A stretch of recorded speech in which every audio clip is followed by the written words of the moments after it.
Now, Hamnet was a story in which I was completely unaware of until I found out about the film, and then I looked at the premise. So I did know the premise going into the film. One of my biggest goals this year and every year is to read more than I did the previous year. I've failed that this year. I have to read one book this year, and I'll have to read one book next year. That's how bad I am with reading. So you can imagine that me and William Shakespeare do not have a great relationship. I read half of Romeo and Juliet in school. Hamlet, I haven't even touched. I think the only thing of Shakespeare's I have read is genuinely that half of Romeo and Juliet. I did know that this film Hamnet is based off of the book of the same name from 2020 by Maggie O'Farrell, which is a fictional retelling of how the death of Agnes Shakespeare and William Shakespeare's only son Hamnet inspired him to write the play Hamlet. I also found it quite interesting as well, as I did know Agnes to be Anne Hathaway, that is her name. But after reading this article in which Waterstones published, Maggie O'Farrell chose to call Anne Agnes because in Anne's father's will, he calls her Agnes. So Maggie O'Farrell said that she was sort of giving her name back to her. And I really like that. I do like the director Chloe Zhao and her work. Well, I've seen 2 of her previous 4 projects. Nomadland I liked. I didn't love as much as other people did. I wouldn't have given it Best Picture, but I still really enjoyed it. And I don't care. I like Eternals. Like, if the Marvel fans look at Eternals as a Chloe Zhao film rather than an MCU film, then I think they'd be a lot more on board with it. They are as well. And it's not that bad of a film. Like, I think people need to calm down with Eternals a bit. The film is exactly what I mentioned previously. Based off of the book Hamnet, it explores the meeting of Agnes and William Shakespeare and the eventual building of their family before tragedy strikes and their only son Hamnet passes away. The film focuses on Agnes and William's grief and the rest of the family's grief, and William gets the inspiration to write the play Hamlet. Hamnet was an absolutely devastating experience. Everyone around me in my screenings were in tears, sniffling, they were crying, I was crying, absolute waterworks everywhere. I think it was probably the film in which had the most emotional effects on the London Film Festival audience. Now, there were some films I did miss, but that's the takeaway that I got from attending the festival, and I do genuinely think that it's the most emotional I have been in the cinema for quite a while. And I'm aware that this film might not have this teary effect that it had on me, on everyone else, but I think the emotions they want you to feel, they will hit, and there is quite a high chance you will leave this film broken like I did. Like other Chloe Zhao projects, the film has an extremely naturalistic feel to it. Agnes is kinda like a witch. I mean, she's never really referred to one, but she's always referred to as the daughter of a forest witch. She can predict futures from reading the palms of people's hands. She and her members of her family use like herbal remedies as medicine, which mainly comes from her huge connection to nature. Chloe Zhao and Lucas Zhao create some absolutely stunning shots of the forest and nature to emphasize this naturalistic element. She also meets William in the forest as well, where he becomes infatuated with her, and the story ends from there. I mentioned how devastating the film is, but the film does an extremely great job with playing with your emotions. You start off with Agnes meeting William, they become closer, they eventually start a family together. For the most part, it's actually quite a joyous first half.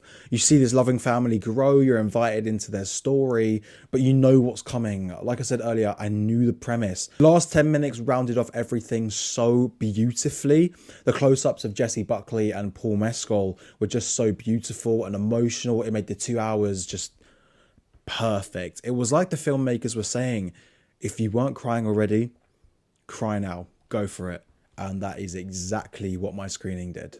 I really like how they only refer to Paul Mescal's character as William Shakespeare once. I think it's once towards more the end of the film. In the book, Maggie O'Farrell doesn't name him at all. These both just really emphasize how it doesn't really matter that William Shakespeare's in the story. I mean, it does for the Hamlet part of it, but for the grief part of it, it doesn't. The story is about a couple and a family struggling to cope with the death of their child. It doesn't matter that he's like a celebrity. Celebrity or not. Whenever I see child actors in a project, I do have a little bit of caution because a lot of the time performances just aren't that great. I'm not trying to be harsh. It's just how I feel. But we get the complete opposite in Hamnet. All 3 of them were just incredible in dealing with everything that they had to deal with. The emotions were so high, the stakes were so high, and they did really, really well, especially Jacoby Duke, who was the one who played Hamnet. Okay, so Oscars. Anyone got a pen? It's a long list. Picture is, of course, happening. It's in the top 3 currently, with the top 3 being One Battle After Another, Hamnet and Sinners. Winning is the question, though. I do think this film will break most people in the sense that they'd either want it to win, or if it won, they'd be okay with it. But I do think the film can be too heavy for quite a few people. All I'm saying is this picture is going to be a very competitive race this year. Chloe Zhao was also getting a nomination here. Her direction was amazing, with her being able to just balance such an emotionally raw and devastating story with that naturalistic feel, whilst focusing on the grief and how these characters can cope with it. It's brilliant direction. Win, again, she's got competition, but it really does feel like it's PTA's year this year, but we will see. She's definitely getting nominated, though.